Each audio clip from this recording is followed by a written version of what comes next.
पहला लाचार देखाया कटोरा छाप शहबाज, પછી ભીખ માંગવા ઉતાવળા થયા દેવાદાર। શરીફની આબરૂના ધજાગરાનો હવે વધુ એક કાંડ। શહબાઝ શરીફ ફરી બન્યા ટ્રોલ સુપરસ્ટાર। પાકિસ્તાનના કઠપૂતળી પ્રધાનમંત્રી શહબાઝ શરીફ જ્યારે શાંઘાઈમાં શિખર સંમેલનમાં ગયા ત્યારથી જ સોશિયલ મીડિયા પર ટ્રોલ સુપરસ્ટાર બની ગયા છે।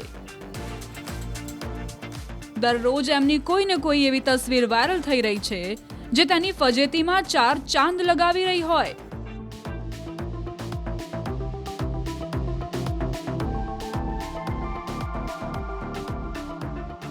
ચીનમાં શાંઘાઈ કોઓપરેશન ઓર્ગેનાઇઝેશનની બેઠક બાદ દેવાદાર દેશ પાકિસ્તાનના પ્રધાનમંત્રી શહબાઝની મુલાકાત રશિયાના રાષ્ટ્રપતિ વ્લાદિમીર પુતિન સાથે નક્કી હતી। બંને દેશના નેતાઓ બેઠક રૂમમાં પહોંચી ગયા, ખુરશી પર આમને સામને બેસી ગયા। બંને નેતાઓ વચ્ચે વાતચીતની શરૂઆત થવાની જ હતી ત્યાં જ શહબાઝ શરીફ મોટી ગૂંચવણમાં અટવાઈ ગયા, કારણ કે ટેકનોલોજીમાં ભિખારી ગણાતા આ દેશના પ્રધાનમંત્રીને કાનમાં ઇયરફોન્સ લગાવતા જ ન આવડ્યા। ઇયરફોન્સ લગાવવા જાય એવા બહાર નીકળી જાય। એક હાથથી કામ પાર ન પડ્યું એટલે શહબાઝ બંને હાથથી કાનમાં ઇયરફોન્સ ઠસાવવા લાગ્યા, પણ છીછરા કાનમાંથી ઇયરફોન્સ પાકિસ્તાનમાંથી બહાર નીકળતા આતંકવાદીઓની માફક બહાર નીકળી ગયા। સામે બેઠેલા પુતિન આ બધું મીટ માંડીને જોતા રહ્યા અને મનમાં ને મનમાં મલકાતા રહ્યા।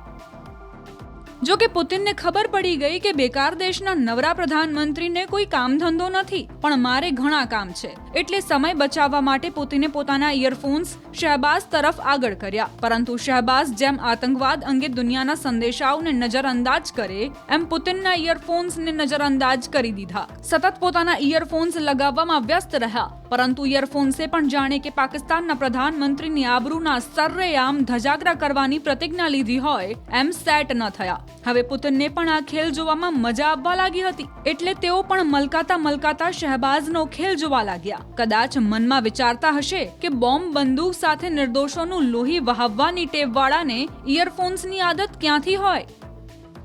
આ વિડીયો વાયરલ થયા બાદ સોશિયલ મીડિયા પર યુઝર્સ તેની ખૂબ મજા લઈ રહ્યા છે। આ વિડીયોમાં જ એક દ્રશ્ય એવું છે જેણે શરીફની ફજેતીને 7મા આસમાને પહોંચાડી દીધી। શરીફના આ ટૂંકા પેન્ટ પર પણ સોશિયલ મીડિયામાં જોરદાર મજાક ઉડાવાઈ। તસવીરમાં જોઈ શકાય છે કે શરીફનું પેન્ટ એટલું ટૂંકું છે કે પગ દેખાઈ રહ્યા છે। કેટલાક યુઝર્સ તો આ પેન્ટ ભાડાનું પેન્ટ હોવાનું જણાવી રહ્યા છે, તો કોઈ ભીખમાં માંગેલું પેન્ટ હોવાનું જણાવી રહ્યા છે।